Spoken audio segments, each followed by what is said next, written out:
Three, two, one. We are live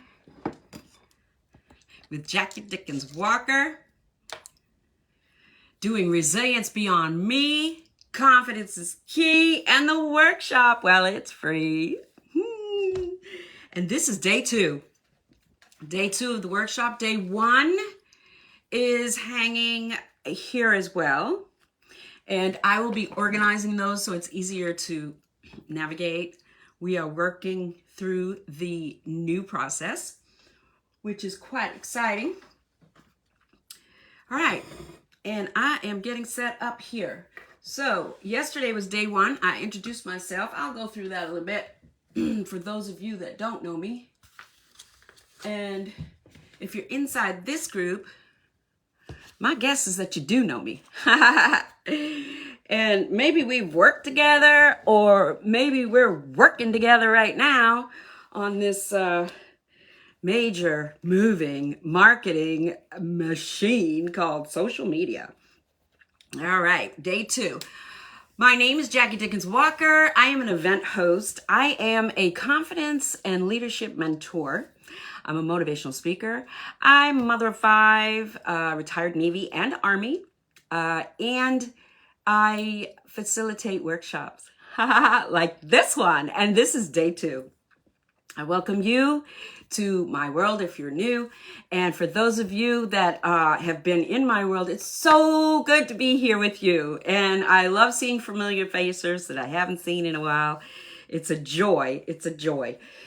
So let's get started. Day two, we are going to be talking. Day one, we're talking about confidence, right? And fear. Fear brings a key to courage. And when we use the key that really is within us and take that very next step, then we find out that, oh, okay, we can do this. Get courage. And then the more you take that step again, you get more courage. And the more courage you get, you start to get confident. You're like, okay, I got this. I'm going to give you an example. I went to the beach this morning to go for a walk. And I knew I had my workshop at 11 o'clock. Yesterday I had a talk at 10 and then the workshop at 11. So I had to scurry a little bit faster. But today I knew I had some time. And John was sitting in a chair next to a van by himself. His hands were shaking a little bit. And he was stiff. And I said, I bet John would like someone to talk to. So I walked over to him. I said, hello, how are you? And he couldn't talk very well, but he lifted his eyes up and he said, good. I said, that's good. Beautiful day. Yeah. I said, you mind if I sit down? So I sat down. And I said, you from around here? And we started talking. And he wanted to know, what I do and if I was from here. And I said I was from here. And at 18, I left for the Army. And that made his head go up a little bit. I said, oh, you like that? I said, what branch of service were you in? He said, my brother's a Marine. I said, oh, that's nice. And he began to share with me about his brother. He was in Pennsylvania. He was so proud of his brother. And I had to go because I have a workshop to do. So I said, John, it was very nice talking with you. I really enjoyed it. I said, I hope you have a good day. And I had to scurry on home because I had a workshop to do. When I came through the door, I had about 10 minutes. I needed to get, I already had my mud water. I had to get my phone set up. I had to freshen up my lipstick. I've been walking. But because I've done it over and over and over. I have confidence in it. And that story right there, that little interaction between me and John, I made his day. And I hope to see him again when I walk every morning. And I believe he's there he's just sitting there. He's sitting all by himself, and there's a big old white van. So I think he was brought there to be able to spend some time at the beach on the sidewalk in a chair. So I hope to see him again, and you can hope with me. Say a prayer. Send some warm love to John, who I talked to this morning, and we'll unite and agree on that. Sharing your story sometimes will lift the heart of another. And that is what I've been doing for the last year, and I'm going to continue to do. And now I'm building workshops, and I'm building mentor program where I can help other people do what I'm doing. That's why we're here. We're going to build confidence, because it takes confidence and growth to move and make progress on this massive moving marketing machine called social media, which is access to the global marketplace.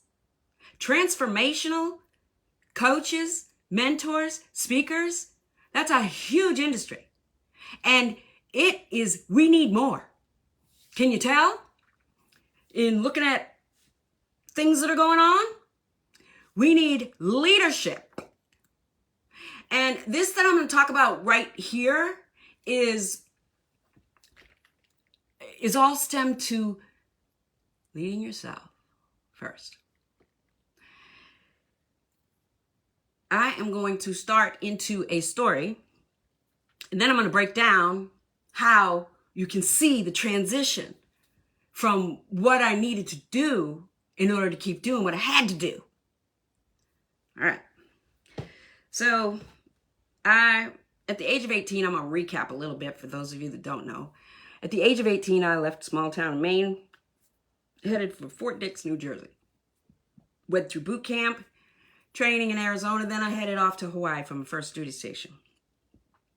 And the first thing that you realize when you get there is, well, we didn't realize it, but looking at it now, I want you to realize we didn't have cell phones. We didn't have internet. We didn't have email. We had just barely broken the box open on voicemail. You can leave a message.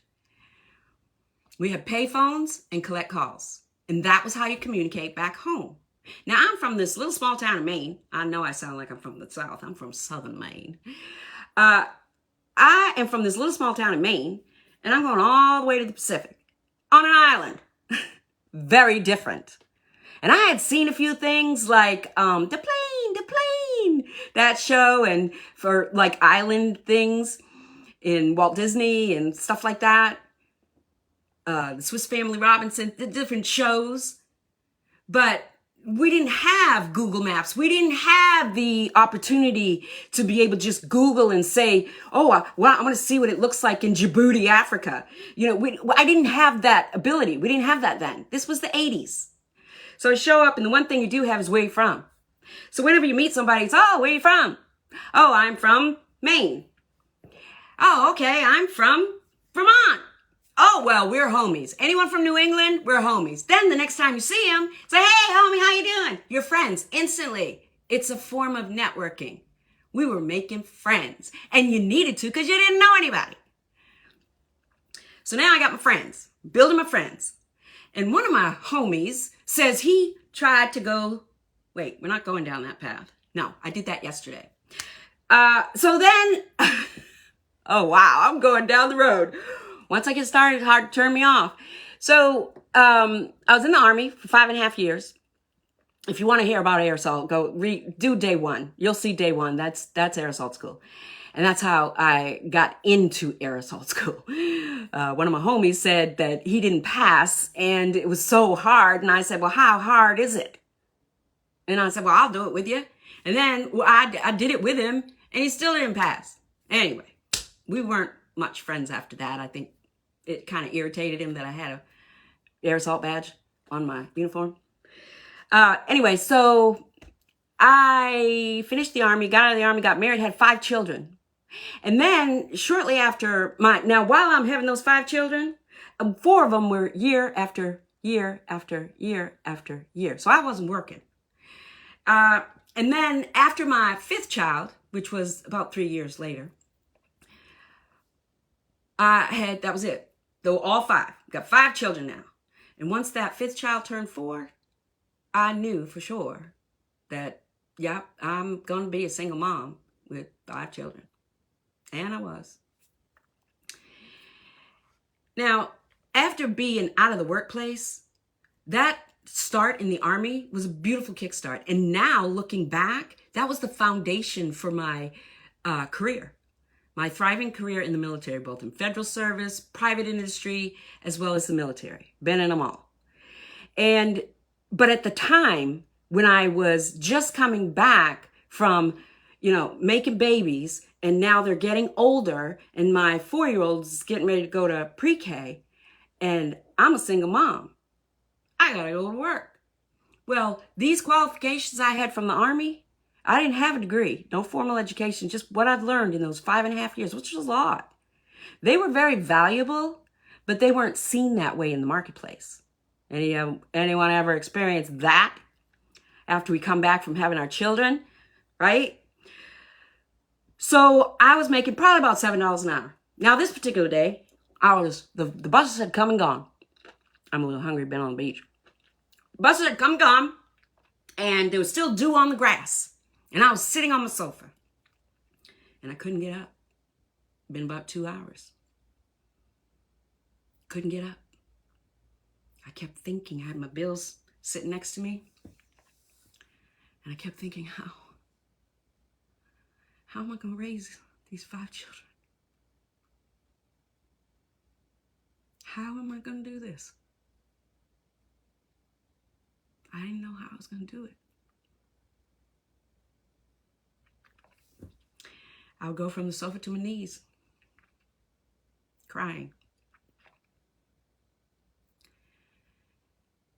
And then I heard boom, boom, boom. It kind of jolted me out of where I was in that loop in my mind. Those loops we get in, they just keep circling, tormenting. I heard this 3 loud bangs outside. Sound like something hit the branch of the tree So I opened the clunky old door of this 560 square foot old beach house, which was what I could afford with my 5 children, because it was $400 a month. So I opened the old clunky door, and there was this large winged bird, big wings. He came up off the ground. He went over me and over the house. I was like, well, what was that? I'm not having those thoughts anymore, right? I'm over there investigating. So I go outside and I look on the ground, and there is a fish, big fish. And we have rockfish in those parts of Maryland, Chesapeake Bay. A rockfish is a very big fish.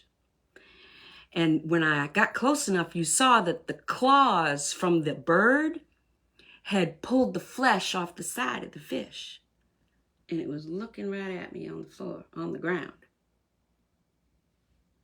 And I looked at the fish, and I looked for the bird, and I went back inside, and I went on my knees. And this time, I was weeping for joy, because I had this rush come over me. I've always been very intuitive, very spiritually sensitive. And I had this rush come over me. And what I kept hearing was, I will be provided for. I will be provided for. And so different tears were going on. And I can feel it now in my body when I tell the story. I went back outside, and the fish was gone. I said, what are the chances that bird would drop that fish in my yard at such a time as this when I'm having these loopy thoughts and I can't get off my sofa? I said, I'll tell you the chances of that. That was a message for me. The bird was gone. The fish was gone. But the message remained. And I said to myself, Jackie, you got 5 children. And you're their mother. And their daddy's not here anymore. You're going to raise them. And that's what I set out to do. I had a whole different mindset. I said, I will be provided for. And time, I got buckets of stories of the times. I said, I will be provided for. I will be provided for. And I was provided for. That house was an example. I wasn't renting it. I bought it with horrible credit. That's a different story for a different day. So now, I'm turning 40. I'm raising my children. We're being provided for. Things are coming together. 9/11 just happened. I'm having a conversation with some friends. It's my 40th birthday. My friend threw me a surprise party. And the conversation is all about retirement and pensions. I'm working 3 or 4 different part-time jobs that don't even have health benefits. My children have it through the state. I do not. And then one of my friends says, yeah, we're thinking about going back in the Navy. They were both prior Navy. I said, oh, I'm prior Army. Yeah, I talked to them about, they said I was too old. And I'd done that about 3 or 4 years ago. So here we are 3 or 4 years later. And he said, well, how old are you? I said, I'm 40. Well, how long did you serve in the Army? I said, 5.5 years. I said, well, then the Navy thinks you're 35. I said, wait. He said, yeah, you can go in the Navy Reserve. That was all I need to hear. But the irony is, when I was taking movies back to Blockbuster, you know how they used to make you do the U-turn? You got to go through the whole thing so you can see this movie, see that flyer, see that thing, see this thing, and please buy something before you leave. Don't just drop off your tapes. Well, that normally worked, but this time I was in a hurry. So I had my foot holding the door, and I'm reaching. Slip that little tape in there. Well, what was next to the slot? Oh, they do everything. They had a little stand that had a flyer and a business card for a recruiter for the Navy Reserve at Pax River, Maryland, which was right across the bridge. I said, well, what are the chances of these? I will be provided for. I pulled that little flyer. I didn't walk through. I still went out that door because I was in a hurry. I called a recruiter, and wasn't very long. Don't know how long. Swore in, going in the Navy. Now, there's a few things that are different from the Army to the Navy. I'm going to tell you one of them. So I was told to show up in my blues. So I thought, okay, that sounds pretty easy. So I'm digging through everything, and I see this jean shirt and these what look like jean pants. I was like, well, those are blue. At the last minute, I said, well, maybe I should give him a call. I'll call him and just make sure, because something just doesn't seem right. Well, it's a good thing I did, because when I called, I said, I'm looking through here and I don't see, we weren't Googling at this time, and we didn't have chat. So we had to make phone calls. The only thing that's blue in here is, well, they're blues, but they're not blue. And I'm thinking in my head, okay, they're black. I'm like, they're not blues, they're black. Okay, well, at least the Army knows that green is green. Dress greens are green. Anyway, so I had a few things to learn. And upon arrival, they said, do you want to go to boot camp? Now, I'm going to ask you this. If you've been through 12 weeks of boot camp and became Private Dickens and then wrote a book about it, if you had been through boot camp, would you say, oh yeah, please, I want to go? No, you wouldn't. And I didn't either. I said, no, I'll figure things out. I had a few things to learn. One of them was I was standing in the ops office because I needed to get my pay adjusted and I need to get my prior service on here because they're showing 0, and that is not correct. So I'm standing in line, and everyone's mucking about, and I'm standing, all of a sudden I hear petty officer. I'm still looking at my paperwork, petty officer. I'm still looking at my paperwork, petty officer. About the third time I said, oh shit, maybe, they might be calling me. So because of my prior service, I was able to come in as a YN2. Anyone out there that knows that, that is an E5. So it's a higher, you're starting to enter into like the leadership ranks where people are going to be looking to you for answers. So the person that was calling me was an E2 and I'm an E5. And so I said, oh, maybe I should turn around. And I turn around and he said, well, are you a petty officer? And immediately I knew, well, yeah, of course. Bucked up. This is what I need. Because I knew that from the Army. I may not know a lot of things about the Navy yet, but I promise you, I got some know-how. So I figured everything out. I was provided for. And I went on. There's more stories in this tale, but we're going to skip on over to now. It's time for me to not just do reserve duty, but to take a special assignment. It's called active duty special assignment. And basically, what I was doing at this time, I was working 3-4 different jobs, and one of them was 1 weekend a month and 2 weeks a year in the Navy Reserve. So it was like a part-time job. So I still didn't have benefits. My children did through the state, and that was great, but I did not. And I was doing my other part-time jobs. So the opportunity came, and there's more to this, and it's really a cool story, but just anyway, the opportunity came where I could go to the Pentagon and work for a new star, a 1-star. And I had just done some training. This is the way this all came out, I was provided for. Anyway, long story short, I get to the Pentagon, and the captain, never forget this, the captain looks at me and says, I'm going to give you a shot. I'll never forget that. Because this is me coming back from the career that I started. After I got out of the Army, I worked for private industry for 5 years. And I was doing very well.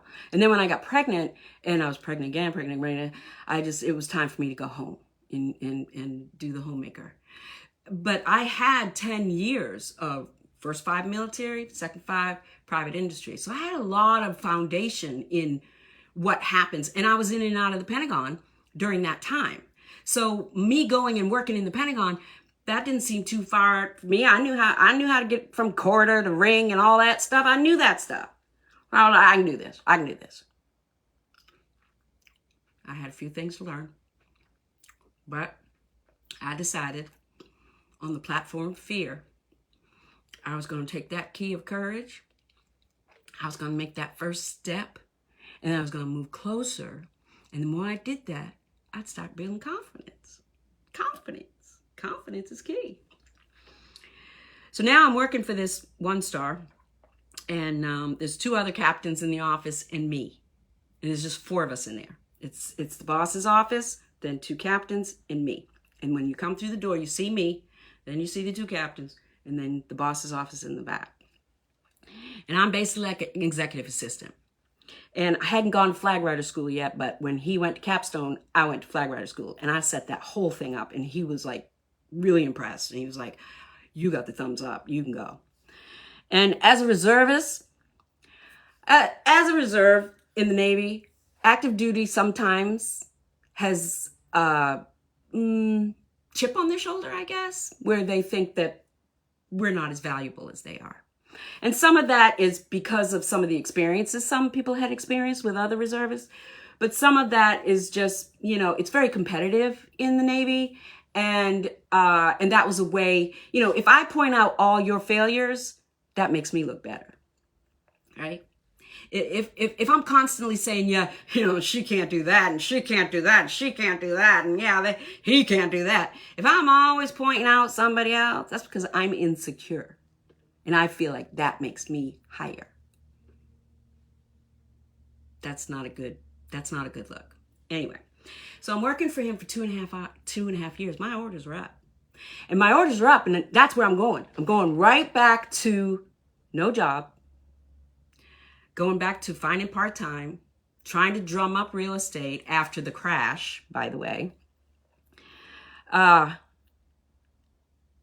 that was a little nerve-wracking, especially because I had bought 2 other houses. We're not going to go down that path. And I was renting them out. So I was a little bit concerned about this. But I remembered I will be provided for from the fish, right?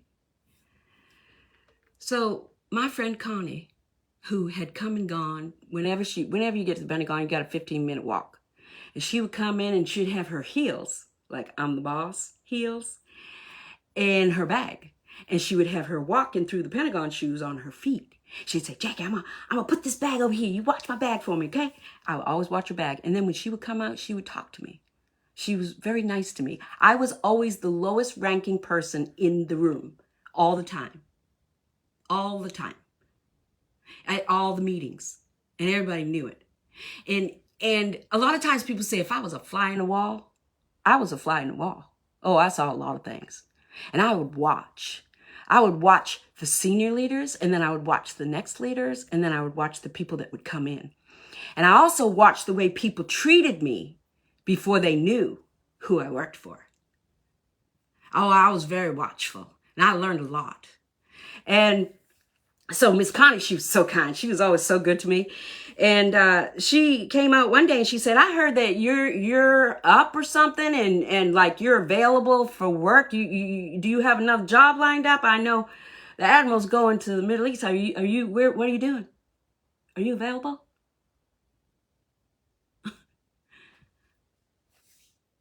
That was like music to my ears. I said, well, yeah, I'm available. Yes, I am. And inside, I'm thinking, it's going to be all right. I'm provided for. So Connie said, I want to have a meeting with you. I said, okay. So then she said, I'm going to set up some interviews. I don't know what bucket of money this is coming out of, but I want you. Will you work with me? I said, yeah, I'll work with you. Didn't even know what she was talking about. I just knew I liked Connie, and she said she's got a bucket of money, and she wants to hire me. So Connie says, I'm going to set up some interviews. I want you to go in this interview. This is what I want you to do. I want you to take notes of what they tell you, and I want to know how much they think you're worth. I said, okay, I can do that. I go to my first interview. I walk in, sit down across the desk from him. Now remember, Connie's not sitting with me now. This is a person I'm being interviewed with. And we're talking about how much he's going to pay me.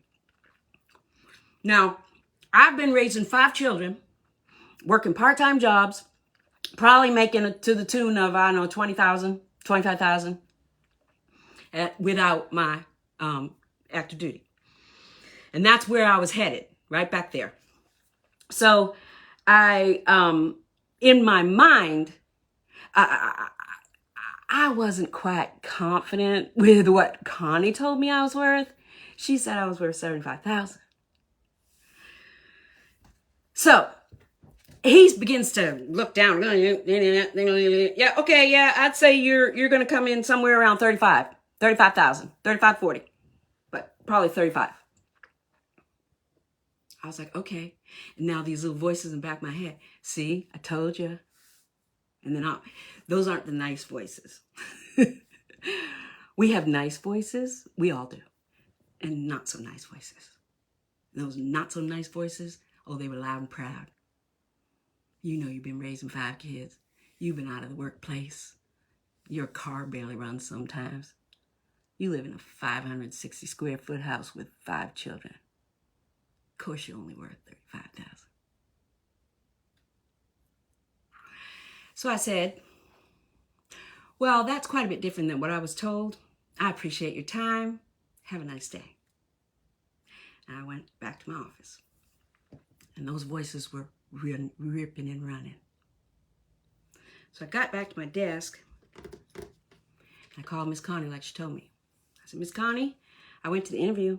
Oh, good. Okay. What did he say? He said I was worth $35,000. Oh, don't even listen to him. Don't you listen to him. He didn't know what he's talking about. Don't you even throw it. Yeah, look, we need to work on your resume. You got your resume? Bring it over to my house. So I went to her house, beautiful house.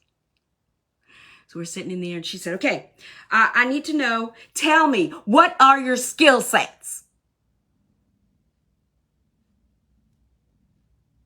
And that's what I did. My what? She said, okay, tell me what you've been doing for the Admiral for the last 2.5 years. I want to know everything. Tell me what you've been doing. I said, oh, okay, well, I take care of his calendar. If someone wants to come in and have an appointment with him, I put it on the calendar. But first I run it through the 06 because I want to make sure that it's important and we want to know who else needs to be in the meeting so that I can reach out to them and make sure they're at the meeting at the same time. And of course, it can't conflict, especially with lunch. I take care of all of his drivers, his security. I make sure he has the right uniform on. If he has to go on a congressional or Senate hearing, he's got to make sure to bring the uniform with him. If he's going somewhere for like down to Norfolk or something like that with prior events that he was involved with and they've asked him to speak, sometimes his wife will go. I'll have to do her travel, make sure I do a trip book, make sure they know where they're going to park, make sure they've got their parking pass, make sure that their clearance has been passed so that when they get to the office, the person doesn't say, you can't come in because your clearance isn't here. And a few other things. Sometimes we don't even know what we have in us. I had skill sets that were very valuable, but I didn't know that. I'd just been working. I'd gone off to flag rider school and I was working. I'd learned some additional things and I was working. Every day. 5:08, I would leave, get on the bus, get on the metro, take the other bus to the Pentagon, be at my desk by 7:10. He would come through the door at 7:30, every day like clockwork, for 2.5 years. She said, okay. She rewrote the resume. She said, okay, tomorrow next week you're going to have 2 more interviews, okay? Why don't you go to the interview, and again, tell me what they say. Don't accept any offers. I was like, okay, because I sure didn't want to accept that last one. So I go to another interview and he says, oh, and he asked me a few questions. All right, we'd like to offer you $70,000. When can you start? I said, oh, okay, well, I have another interview I have to go to, but I will call you. And so I went to the other interview. I was like, and they were like, oh, okay, do you have I understand you went to an interview. Do you have an offer already? I said, yeah, I have an offer for $70,000. Well, we'll give you $75,000. Okay. Okay, yeah, that's good. Thank you. I will let you know. So then that one was the same place that the man told me I was worth $35,000. But this time I was talking to his boss.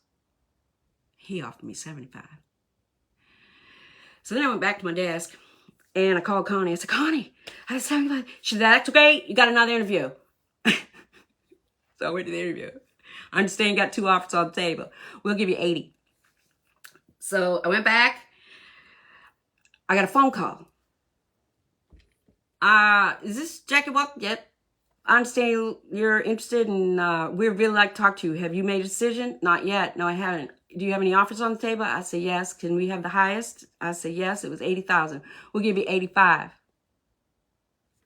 This is on the course of 2 weeks. This is all happening. Then I get another call, and this one really sounds like one that I would really like. I go to it, and they offer me $90,000, and I take it. I didn't know what I had in me. We don't know what we have in us sometimes until the opportunity presents itself. and we take that step of courage. Because it was scary hearing people tell me what they thought I was worth. When I knew where I lived, I knew what car I drove. Sometimes I was like, please don't run out of gas. I'm going to get some money tomorrow. I've been living in that world. This is a whole different world. So now I go off of those orders and I'm working for another company in private industry, and I'm making enough money to continue my career down that path. And when we were younger, before the internet, maybe some of you weren't there then, we lived in silos of communities of what was normal and what we were taught. Like, for instance, when I went to high school and I wanted to take shop, and I went to turn in the paper and they told me I couldn't take shop because I was a girl. That wasn't my role as a girl. And when I wanted to go to Air Assault School, that was a combat-related school, and women were not allowed in combat then. So this was a whole new thing for women to go to combat-related schools. But I got in. But these were the roles and the things that we were told. And all this stuff gets programmed in our computer, our brain. And when all that stuff's in there, a lot of those voices are saying some of that stuff. And all of our experiences are in our brain. Everything we've experienced is like a big computer. And the way we reprogram the computer is what we think and what we say on the daily. So I often say that what you bring life to, what you think and say brings life to what you think and say. And that's very true. And a lot of these stories that I share, when I changed the way I thought about it and what I said about it, it changed. I ended up living in it and walking through it. But I didn't even know what I was doing. Well, here about a year ago, I was minding my own business, and it wasn't even a year. It was like 4 or 5 months ago. And I was asked to get up and say something that I felt intuitively was something that people need to hear now. And I said, well, what we think and what we say brings life to what we think and what we say. And then I started looking over my life, and there's a book out, and it's about the complaint-free world, and you wear a bracelet and you try to go for 21 days. And a lot of people can't get past that first day because they complain, and then they got to move the bracelet, and then they complain again and they got to move the bracelet. But the goal is to keep the bracelet on one arm for 21 days.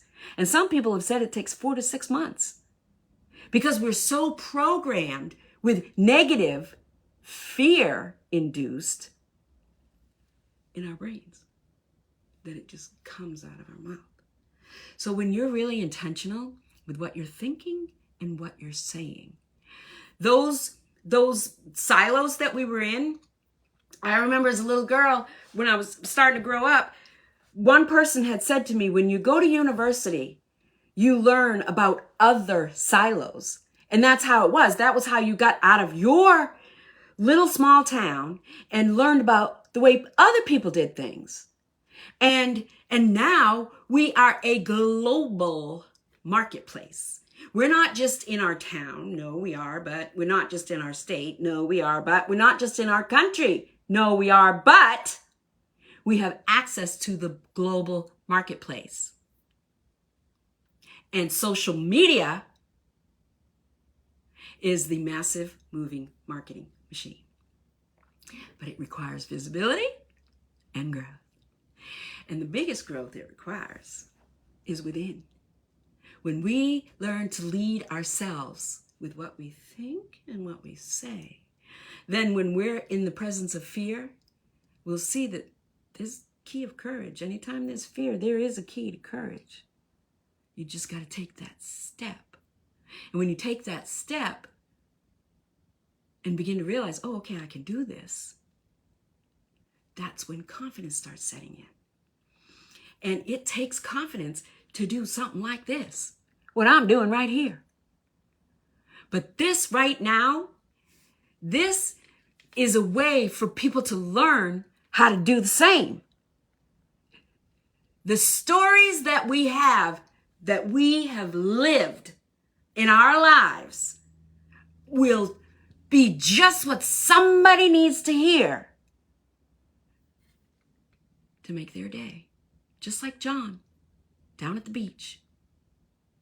The fact that I stopped and sat and talked with him for a little while made his whole day. And if he was here, he would tell you that. And when I see him again, I'm going to stop and talk again. We are living in a time like none other. And this arena is a new frontier.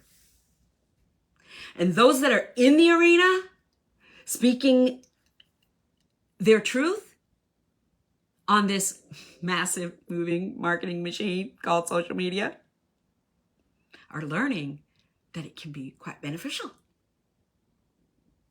But it takes visibility and growth. And there's a little strategy here and there.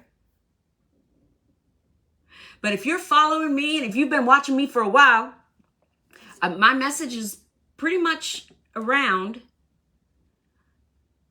what we think and say brings life to what we think and say. And if you want to do it, and it's something that you're thinking, oh, I wonder if I could do that. Oh, I'd like to do that. Well, I have a program. It's called Get It Done.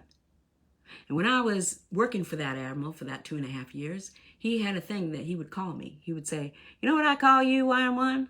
I said, what's that, sir? He said, get it done, YN1. Because whatever we give you, you get it done. So now I have a program. It's called Get It Done. And basically, it's a mentoring. It's like a membership. It's $97 a month. But you can grab a whole 90 days, and that way you're committing. And you'll save $200, and you'll save because it's $247. And what we do in that program, and I'm offering a special today. I'll tell you about that in a minute. But what we do in that program is we get together for 90 minutes. And what I call it is, this is an overwhelm-free zone. And a lot of times when we go to do things online, or we're trying to get our podcast up, or we're trying to launch our book that we just got up on Amazon and nobody's buying it, but we want to get people to buy it. Or maybe we want to be a health coach, or maybe we want to be a money coach, or some type of coach, and we want to reach a market. Any one of those, it doesn't matter.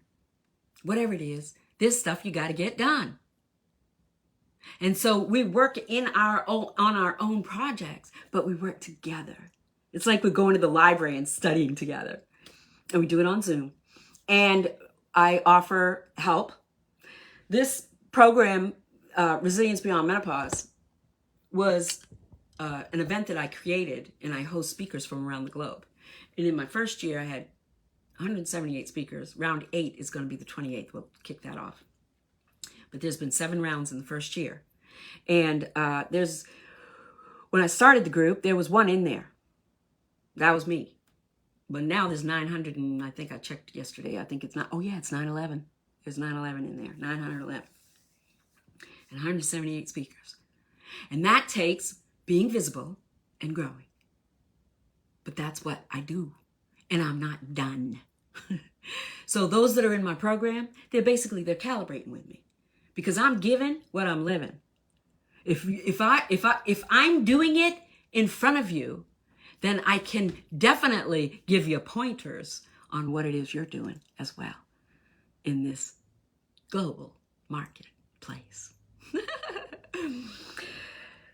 And I have a lot of speaker friends that have other speaking events, and so we speak on each other's events. And I decided a year ago that I was going to be a motivational speaker. I'm retired Navy, as you know. And I said, I got a lot of stories that I want to tell, and I think I'd be a good motivational speaker. I'm going to be a motivational speaker. What we think and say brings life to what we think and say. So over the course of the year, I was working with a speaking coach, and she asked, how many times do you want to speak a month? And I said, I don't know, 6 to 8. What you think and say brings life to what you think and say. I've been tracking it because I track everything. Because I like to track it. If you track your action, you can make sure that you're getting traction. And so by the end of this month, I will have spoken 100 times. But now with this that I'm doing, it's just magnifying things, and I'm being asked to come and speak on many different events.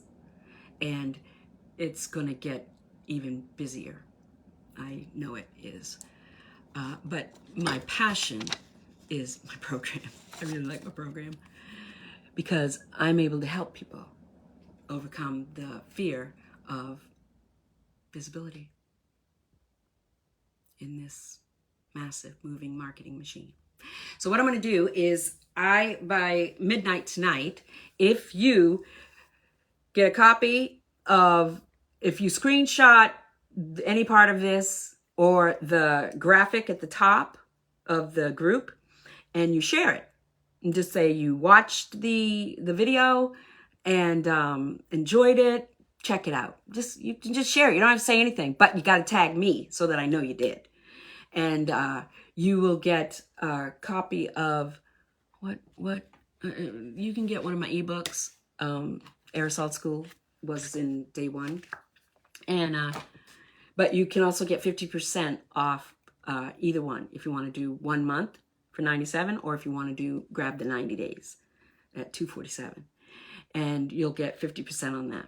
So if that's of interest to you, go ahead and take a screenshot, share it, tag me, and then I will DM you, or you DM me, and I'll get you the link and the details for that. Now let's see. It is 11:48, so that means I've been talking for 47 minutes, and I knew it was going to be about an hour. And if anyone here has any questions, write them in the comments, and I will answer them. But I'm also going to do this.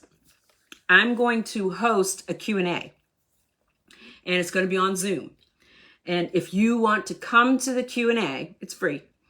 Then it's going to be kind of like a mastermind where you could ask me questions about something that you're working on, or an idea that you have, or like if you maybe recently started a podcast or have a book, and just some ideas. It'll be a mastermind. You ask me questions and I'll answer you in the Zoom. And it's free to attend, and you're welcome to bring a friend. And yeah, so I think that is going to be a wrap for this here day 2 of the workshop. You need to DM me for the Q&A, and I'll let you know when it is. DM me for the Q&A, and I'll probably, the cutoff is going to be, what is today? I have the Try for the Cure on Sunday. So, yeah, the cutoff is going to be Sunday at midnight. And then I'll plan the Q&A next week. Sunday at midnight it is. Good idea, Jackie. I am my BFF. I say it all the time, and I mean it. I'm very kind to myself in the mirror. Look at you, girl. Aging like a fine wine. And when we talk to ourselves like that, instant dopamine. Like, I feel it. Because I say it all the time, and I mean it. When you talk nice to yourself, you might be the only one talking nice to yourself. It will change your life. When you're kind to you, I love you. When you say that to yourself, I trust you. I believe in you. Every day in the mirror. Try it out. It will change your life. It changes how you see things, changes how you feel, and it changes how people see you. These brains are pretty amazing. We have a conscious and a subconscious. And most people are being driven by their subconscious.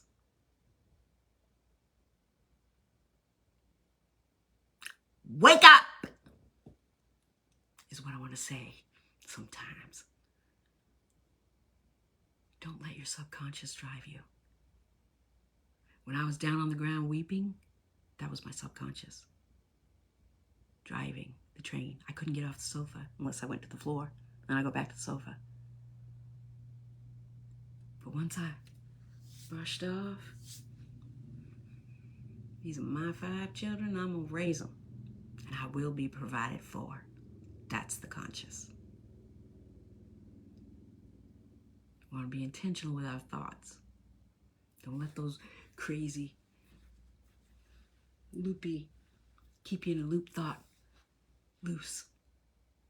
Strip those down. Get in the mirror. All right. 11:52. I think it was 52 minutes yesterday too. 52, 54. All right. I believe we're wrapping it up. I'm going to close the door on this one.